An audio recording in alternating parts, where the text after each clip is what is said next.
નમસ્કાર. ક્યારેક આખા ગ્રંથનો વિવાદ માત્ર એક શબ્દ પર આવીને અટકી જાય છે, ખરું ને? રામચરિતમાનસની એક પંક્તિ સાથે પણ કંઈક આવું જ થયું છે.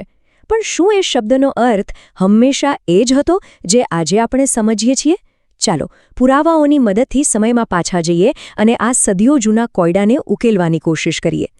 જુઓ, આ રહી એ પ્રખ્યાત પંક્તિ જેની આપણે વાત કરી રહ્યા છીએ. આખી ચર્ચા, આખો વિવાદ આ એક લીટી પર જ કેન્દ્રિત છે, અને એમાં પણ ખાસ કરીને બસ એક જ શબ્દ પર. આ શબ્દ જ સમગ્ર વિવાદનું મૂળ છે. તો આખા વિવાદનું મૂળ એ જ સવાલ છે કે આ ચોક્કસ સંદર્ભમાં તાડના શબ્દનો સાચો મતલબ શું?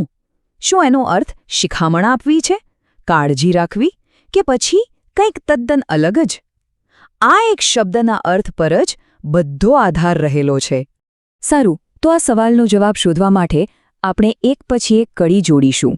પહેલાં આપણે વિવાદને સમજીશું, પછી 20મી સદીમાં જઈશું, ત્યાંથી 19મી સદીમાં, અને છેલ્લે આપણે જોઈશું કે આ બધા પુરાવા આપણને ક્યાં લઈ જાય છે.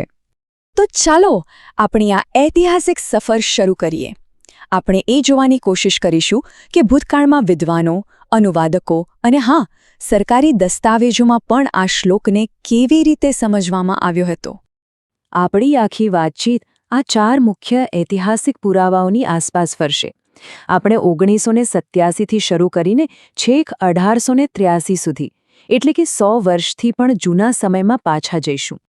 તો આપણી સફરની શરૂઆત કરીએ 20મી સદીથી. ચાલો જોઈએ કે આપણાથી બહુ દૂર નહીં એ સમયમાં શૈક્ષણિક પુસ્તકોમાં અને પ્રકાશિત ગ્રંથોમાં આ શબ્દનો શું અર્થ થતો હતો. આપણો પહેલો પુરાવો ખરેખર ખૂબ જ રસપ્રદ છે. આ છે 1932નું એક સરકારી પાઠ્યપુસ્તક. અને આ કોઈ એવું તેવું પુસ્તક નથી હો. આઝાદી પહેલાં રાજપૂતાના બોર્ડના હાઈસ્કૂલના વિદ્યાર્થીઓને આમાંથી ભણાવવામાં આવતું હતું. તો એ જમાનામાં વિદ્યાર્થીઓને શું શીખવવામાં આવતું હતું? એમાં સ્પષ્ટ લખ્યું હતું, યે સબ પીટને કે હી યોગ્ય હૈ. મતલબ કે અર્થઘટન એકદમ સીધું અને સટ હતું. તાડના એટલે કે માર મારવો. ચાલો હવે થોડા આગળ વધીએ, પણ હજી 20મી સદીમાં જ રહીએ. વાત છે 1987ની, આઝાદીના લગભગ 40 વર્ષ પછી. મથુરાની એક જાણીતી સંસ્થા એક અંગ્રેજી અનુવાદ પ્રકાશિત કરે છે. જોઈએ એમાં શું લખ્યું છે. અને અહીં પણ અર્થ બિલકુલ એ જ છે. ધીઝ મસ્ટ બી બીટન, એટલે કે આમને મારવા જ જોઈએ. આ શું બતાવે છે કે 1932થી લઈને 1987 સુધી, લગભગ 50 વર્ષ પછી પણ અર્થઘટન બદલાયું નથી.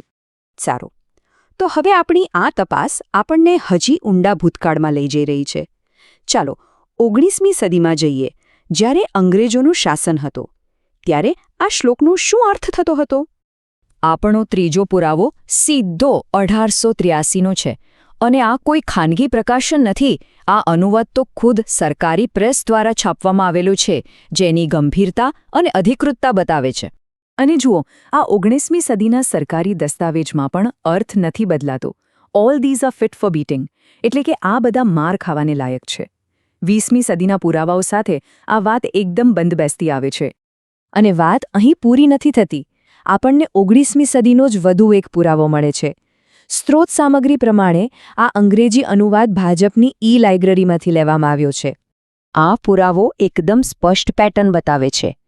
19મી સદીમાં પણ અલગ અલગ અનુવાદકો અને પ્રકાશકો, ભલે તે સરકારી હોય કે અન્ય, એક જ નિષ્કર્ષ પર પહોંચતા હતા: તાડના એટલે માર મારવો. અત્યાર સુધી આપણે અલગ અલગ અનુવાદો જોયા, પણ મનમાં એક સવાલ થાય, શું કોઈ એવો સ્ત્રોત છે જે ફક્ત અને ફક્ત રામચરિતમાનસના શબ્દોનો અર્થ સમજાવવા માટે જ બન્યો હોય? ચાલો શોધીએ. અને જવાબ છે હા, આવો એક સ્ત્રોત ખરેખર છે. એનું નામ છે માનસકોશ. 1909માં બનેલો આ કોઈ સામાન્ય શબ્દકોશ નથી. એનો એકમાત્ર હેતુ હતો રામચરિતમાનસમાં વપરાયેલા શબ્દોનો સાચો અને સંદર્ભ સાથેનો અર્થ આપવો. તો આ સ્પેશિયલ ડિક્શનરી શું કહે છે? એ તાડના શબ્દનો કોઈ બીજો અર્થ નથી આપતી, ફક્ત એક જ સીધો અને સ્પષ્ટ અર્થ આપે છે: પીટના એટલે કે મારવો. આ બધા અનુવાદોની ચર્ચાથી પણ ઉપર એકદમ નિર્ણાયક ભાષાકીય પુરાવો છે. સારું, તો આપણે અત્યાર સુધીના બધા પુરાવા જોઈ લીધા. હવે ચાલો આ બધા ટુકડાઓને એકસાથે જોડીને જોઈએ કે આખી તસવીર કેવી બને છે. આ કોષ્ટક જુઓ, આખી વાતને એકદમ સરળ રીતે સમજાવે છે. 1883નો સરકારી અનુવાદ હોય, 1909નો વિશિષ્ટ શબ્દકોશ હોય, 1932નું સ્કૂલનું પાઠ્યપુસ્તક હોય કે પછી 1987નો અનુવાદ. 100 વર્ષના ગાળામાં અલગ અલગ સમયે અલગ અલગ સ્ત્રોતોમાં તાડના શબ્દનો અર્થ એક જ રહ્યો છે: માર મારવો.